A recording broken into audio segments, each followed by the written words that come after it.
pagbibigay halaga sa ambag sa nation building na nagawa ng mga taong nasa edad ng 60 pataas, mga senior citizens, ilang batas na rin ang nagsimula sa Senior Citizen Act ng 1992. Guys,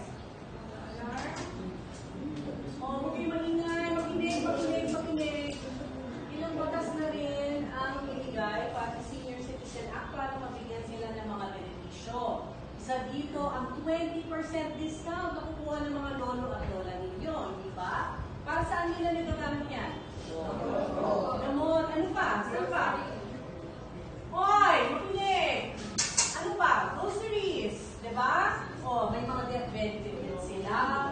Meron silang educational benefit. Meron din dental, medical. O, di ba? Class! Kung maingay. Hoy, ano yan?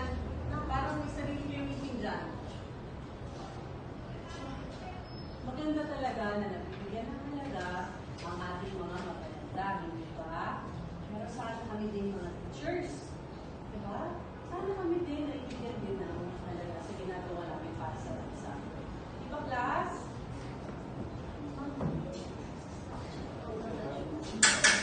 Ano ba nangyayari dyan? Ingay nyo. Salita ako ng salita, dito hindi kayo nakikinig. Para may sariling meeting dyan.